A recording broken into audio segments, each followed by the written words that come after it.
In DC, we're just hoping that you listen.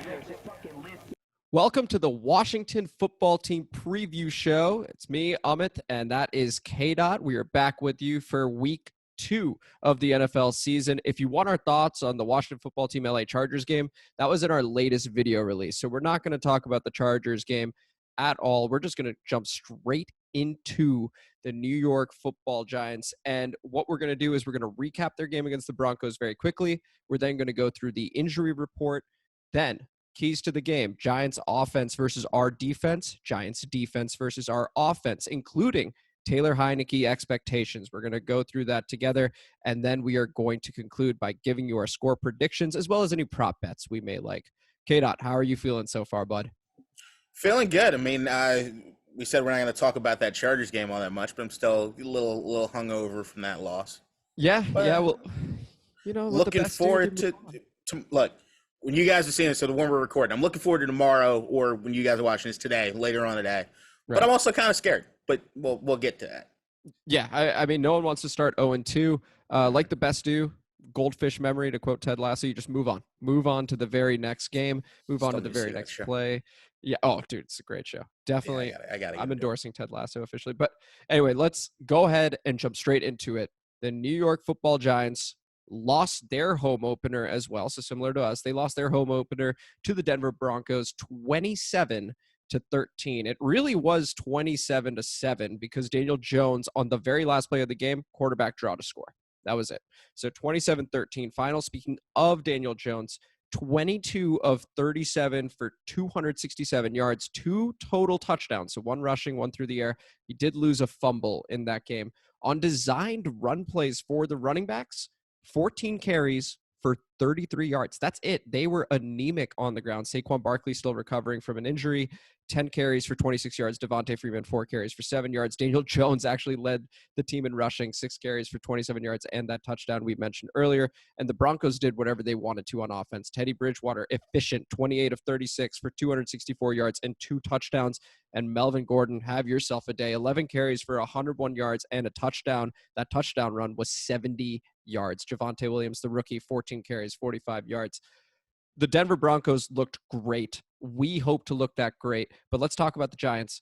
K-Dot, how do you feel about the New York Giants this season? How do you feel about their outlook? That they suck. I mean, there's no real getting around it than just saying that, right? Like, I mean, going into that Denver game, I don't think anybody really it was one of those things. Week 1 is a lie. It's a liar. It makes liars out of everybody. It's just you never really know what to hang your hat on as far as week 1 because you don't know these guys coming out of any.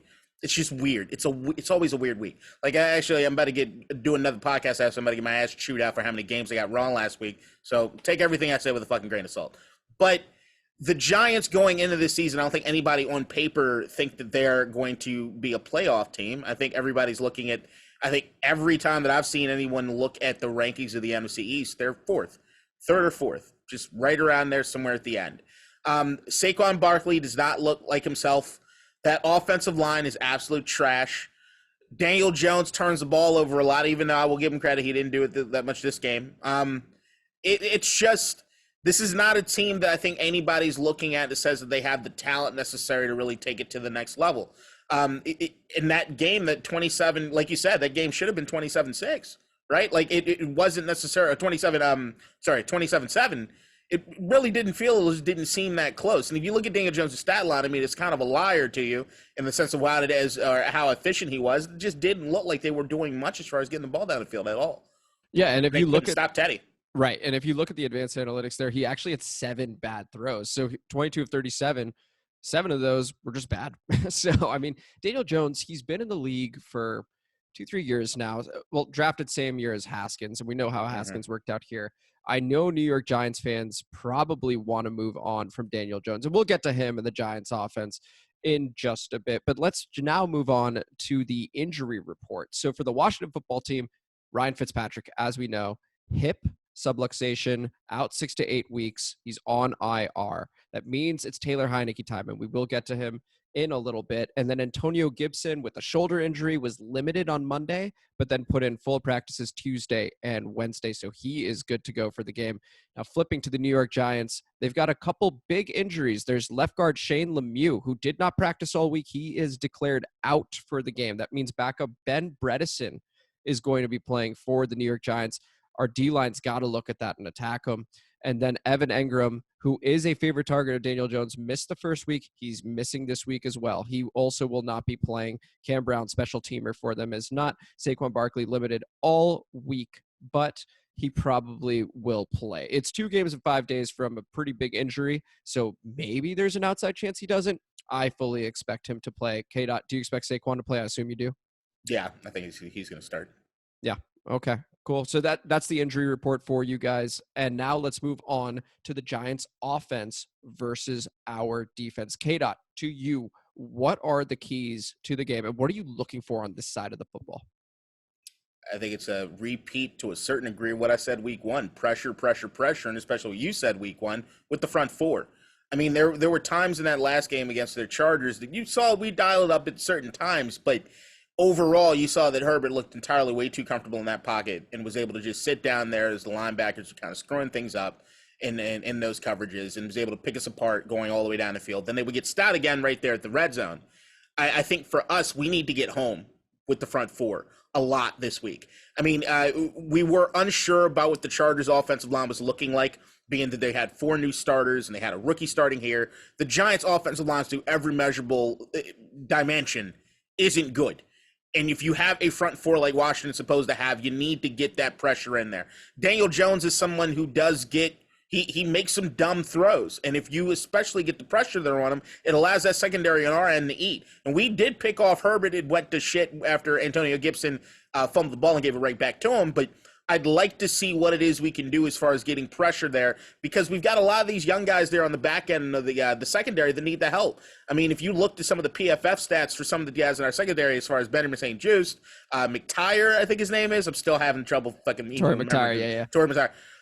These guys were 2 of some of the lowest rated corners in the league coming out of week 1. And I think that's because Herbert had so much time to sit there and pick these guys off. The front 4 has to get home. They have to get Daniel Jones. I would say that I'd want them to make an emphasis there as far as the front 4 to make sure that Saquon Barkley stays good. But I actually think we did a pretty good job against Austin Ekeler. I mean, I think he averaged 3.5, 3.8 yards a carry. You can win with those stats as far as Saquon. And if you're coming after that Denver team, who, I mean, they at least looking at last year's Denver team to this year's Denver team, you can't say that their defense is any better than ours.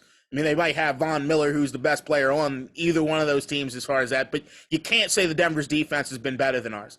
And to think that they were to hold Saquon Barkley to the very, very pedestrian stats that he had week 1, I expect Washington to get it done defensively, making sure that Saquon does not get started, and also making sure that we get the pressure in Daniel Jones's face every snap.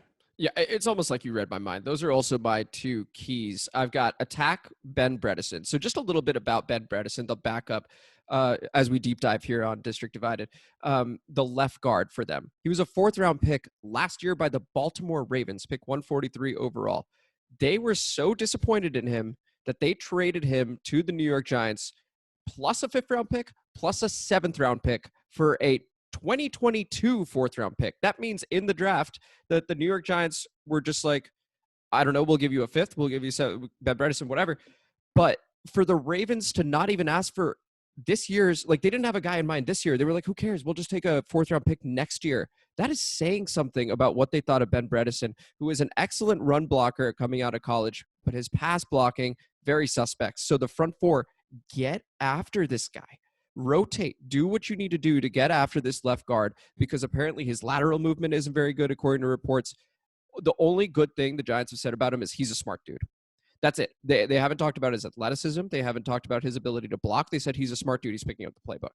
That is about it. So attack Ben Bredeson, and then like KDot said, perfect point, stop the run. I know the Denver Broncos, they're a terrific run defense. We also had a good run defense last year. 14 carries for 33 total yards is what Denver did to these guys. If we can do the same thing, guess what? Daniel Jones has to be the one to beat us. He's 4-0 against us, but it's never been because he was spectacular, save for one game. That is what it's about. Make Daniel Jones, who is low on confidence right now, beat you. What are your thoughts, KDot, on the wide receivers, though? They really have revamped it. They've got Kenny Golladay, Sterling Shepard still there, strong fast for them. And then Kadarius Toney, who, as of right now, you and I both have more NFL receiving yards than him. Look, they have some guys that, you can't say that they have any stars on that side, right? But they have guys that have all shown potential in one game here there. Sterling Shepard has gone through stretches where it's like, all right, well, he might be something. Kenny Golladay, of course, has gone through stretches where he's kind of been that guy. If you give Daniel Jones all day with the arm that he has, they can eat. But that's the key. We can't do that. Also, it just Jack Del Rio, keep Cam Curl out there on the field at all times. Please do. I like Bobby McCain. I like Landon Collins. I like a lot of these guys, but Cam Curl looks like a revelation every time he's out there. He makes a mistake here and there, but you can just see he's got playmaker just built on him, and I think the more reps that he gets out there, the better we're going to be. But it goes right back to it. Look, in the NFL, any one of these receivers can eat if you give the quarterback all day to throw the ball, which is what we were doing a lot of times against the Chargers. We cannot allow him to do that. If you get those receivers that he thinks that he could have confidence in, yeah, we might see some errant fucking Daniel Jones passes that we should be able to pick off and we should be able to do something with. I think Washington right now is, if I'm looking at a win, I want 2 turnovers. Like that's what I need. I need them to get pressure, and I need turnovers. And I need those turnovers to turn to points, guys, but we'll get to the offensive side a little bit. We absolutely will. And you are hitting on something we are going to talk about, which is turnovers when it comes to my offensive keys to the game. Kenny Golladay has one hell of a catch radius. So yeah, you want to pressure Daniel Jones to make that erratic throw so that maybe Golladay tries to get one, it tips. All of a sudden, if you don't get a direct interception, you can get an indirect one that way. So definitely get to Daniel Jones, but also contain him, right? He can make moves with his legs. There was one game where he had 74 yards rushing against us. Okay, now his confidence was high at that time, but the kid could move. The kid could definitely be mobile. And now switching sides to the Giants defense versus our offense, we have a mobile quarterback that will be starting this Thursday, well, today, when you guys are seeing this, in Taylor Heinicke. What are your expectations of him, KDot? Up in the air. That's the thing. Is like I've got a lot of faith in Taylor after seeing what he did last year against Tampa Bay. In week 1, he looked good. Coming off not having any team with the first team, not having any reps with the first team, going in there, and you could see the confidence level of everybody in the offense kind of jump-started a little bit. Now, after a little period of time, that kind of wore off as we were just kind of being pedestrian in what we were doing on offense. But I think Taylor has the opportunity to kind of light a spark for that offense itself. And I just think there are certain things that they can do to kind of lean on to help him out. I just think the way that this team is built, you can see a lot on defense. We're a very energy-dependent squad. Like, you could see when these guys are having fun out there compared to when they're not. And I think on offense, there was a lot of just what I could see when Fitzpatrick was in there early on. It didn't feel really fun on offense. And then when Taylor got in there, was a little bit that came there and then it kind of went away. It's hard to describe. There's certain elements of things that I look at as far as a football team, even basketball. I want to see certain energy from you. And it becomes infectious to other guys on whatever unit you're rocking with. And I think Taylor Heinicke, we can do stuff to help him out, to get these guys on fire, to get these guys ramped up to do more on offense for him. And so why don't you elaborate on that? What are some of the things we can do to help Taylor Heinicke out in this game? This is going to be his first regular season start in quite some time. So what can we do to help Taylor Heinicke out? A lot's going to be running that football. And I think that Jared Patterson needs to be somebody that's folded a little bit more even into the offense as far as getting the ball rolling down the field. Like Antonio Gibson, I've said it, like he's got the build if he can be a 20 carry running back. Like he can do that. I just don't think he's best utilized that way. Like, you look at him coming out of college, and he's more of a receiver than he was a running back. And you also see his skill set here. We kind of use him as that, but you got J.D. McKissick, who might be a little bit better than that as far as the receiver. Maybe, I don't know. And then you look at Jaret Patterson, most people would say, at least coming out of preseason, he might be more of a pure ball carrier than Antonio Gibson. So you've got this guy who's really good at both, but not necessarily great at either. And you even see he's on the injury report coming into this week.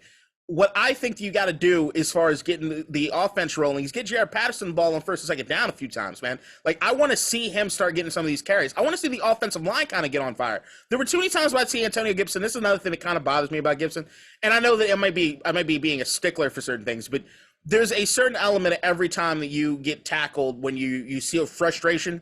He does a lot of, like, throwing the ball down, and you see he's upset with this, so he's upset. And I just don't think the team feeds off of that in a positive way. Whereas you're looking at defensively, the way that Montez and Chase kind of talk to each other, talk to the guys on the defensive line. There's just an energy and camaraderie that's there. Washington, just a lot of times I just don't feel as though we're angry enough. I don't feel as though we just got the chip on our shoulder. I think Chase kind of gets there with Taylor sometimes in a few of their interactions. I think the defense treat Taylor like he's one of the guys on their unit more than anything. But there are certain guys that once they get the ball in their hands, they can get that kind of momentum going. So if you can get Jaret Patterson kind of going, you can see the way the team responds when he gets a big run. The offensive line even looks like they're happier. And the biggest thing that we took entirely too long to get to last week was Terry. Terry McLaurin needs to get fed, and he needs to get fed early. He's a dynamic player with the ball in his hands. He can do a lot of things. What he can do in space is amazing, and I think underrated and slept on.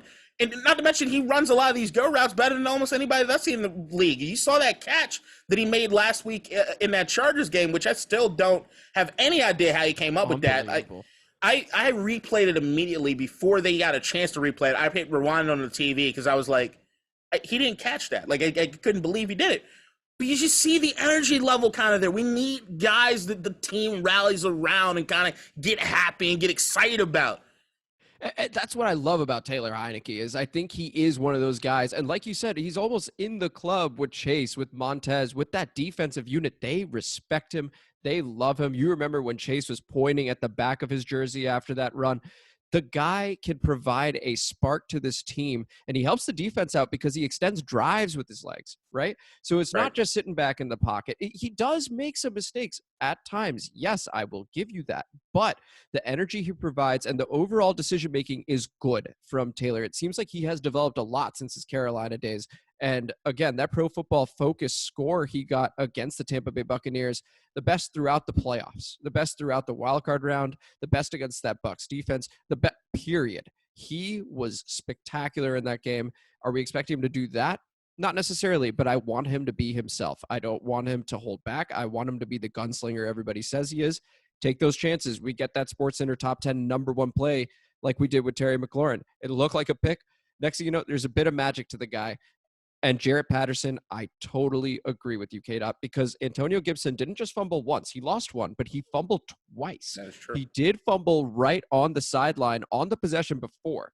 So if you want to make sure that Antonio Gibson is more focused, running a bit more angry, use Jaret Patterson. 2 carries, 9 yards. He even had a third one for another 10 yards, called back for a holding. But he also gives some life. He's also friends with Chase. Like, Chase gets excited whenever Jaret touches the ball. And then Chase gets excited. Well, look out. Then the team energy is there. So it is very, very important to get numerous people the ball. Terry McLaurin, you talked about, only 4 targets, but guess what? We only had 21 to give that whole day. We just didn't throw that much. It was such a close game, and we wanted to protect Taylor. We wanted to protect Ryan. We failed to protect Ryan with that running game. There is still a lot to do. So, KDot, keys to the game, if you were to boil it down for our offense against the Giants defense, highlighted by Blake Martinez, Logan Ryan, James Bradbury. Floor is yours. Ooh, all right. Feed Terry. Protect Taylor. Did a shitty job last week. Terrible. Get the run going. Get the run going with Patterson. Gibson's going to be here. Get it done with Patterson. He looked good in the short carries that he got. Curtis Samuel isn't here. We need another gadget player. We need to get something going. Let's get the spark going on offense. Figure out who needs to have the ball in their hands. Fair enough. I like those keys. Just a fun fact about Antonio Gibson. Well, it's not fun for us. He averaged 3.3 yards per carry against the New York Giants in 2 games last season. Only 30 yards and 20 yards in those 2 games on the ground. So, yeah, definitely get Patterson going. On the Terry note, he thrives against the Giants. At least 74 yards in his 3 games. 74, I think 114, something like that. Another 80-plus yard game. Terry will surely get going. All 4 of those targets for Terry McLaurin came from Taylor Heinicke. I have two points here, 2 keys. Number 1, I'm actually going to Logan Thomas. I want to get Logan Thomas more involved in the offense because Noah Fant last week for the Denver Broncos, 8 targets, 6 catches, 62 yards. He helped Teddy settle down. How do we help Taylor settle down? Well, it's the run game, but also tight end's your best friend, right? So Logan Thomas, catching our only touchdown last week, continue to feed him in the red zone, continue to help him move the ball down the field. It should open up deep shots to Terry, and it should open up red zone opportunities for all because we can get there through Logan Thomas. And then we talked about turnovers. Hold on to the football, please, because whenever we play the New York Giants, we tend to give it away. Daniel Jones, 4-0 against us. How many turnovers have we had in those 4 games? We have turned it over 11 times. Jeez. That is close to 3 per game. The Giants, on the other hand, only turned it over 5 times in those 4 games, around 1. So if you're losing the turnover battle on average by 2 per game, yeah, of course Daniel Jones, who is a terrible quarterback, is 4-0 against us. Who wouldn't be? We would have a shot at winning one of those games. Honestly, you cannot turn the football over in this league, and we constantly shoot ourselves in the foot against the Giants. Taylor Heinicke, I think, is going to be the 5th starter of the Washington football team to go against Daniel Jones here. So it would be nice to get some continuity at some point, but we'll see what happens. Those are my 2 keys. Get Logan Thomas involved and then hold on to the football. Just don't turn it over, please. Now, finally, on to score predictions and prop bets. KDot, what do you got? I'm so hesitant to say. I mean, I wasn't completely way far off. I mean, I got the prediction itself wrong. I won't deny that. But I did say one team would have 20 points. You did. This one, I think, you never want to say anything set in stone as far as, like, especially this early on the season as being this is the prediction for the rest of the year, right? It's pretty much how weird the season's going to be that we don't get NFC East opponents again until way down in the season. But I feel as though this should be a statement game. I'm looking for a statement game. And when I say that, I'm thinking about Taylor Heinicke gets the demons off of us as far as primetime games sometimes, and I'm going to go kind of crazy with it. I'm just going to will this into fruition. We're going to say 30-10, Washington over New York. I'm willing this into existence. If this is the season I want it to be, which is we have the best defense in football, and we've got Shane Falco there behind center, just making shit happen.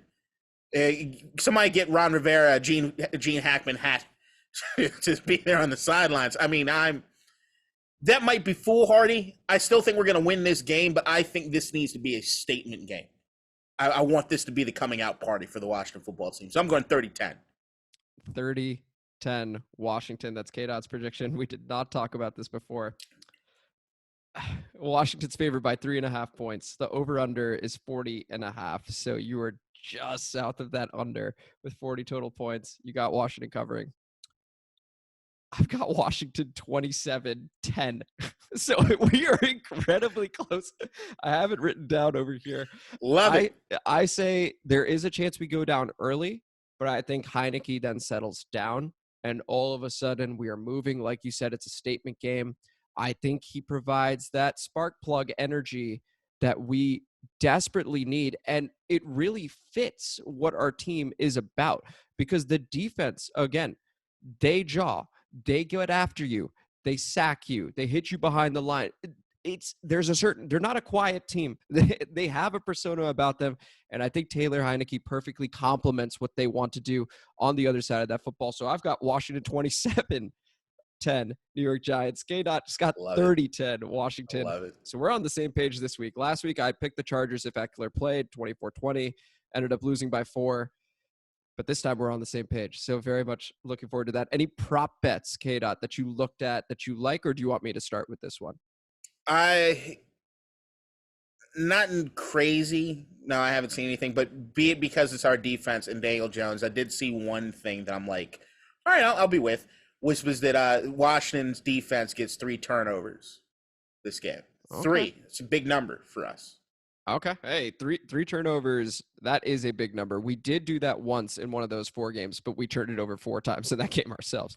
So it's certainly possible because this is a statement game for our defensive line, especially after Justin Herbert he could have worn a second jersey and we would have had no clue that he had changed jerseys. I mean, because it was so clean in that pocket for him.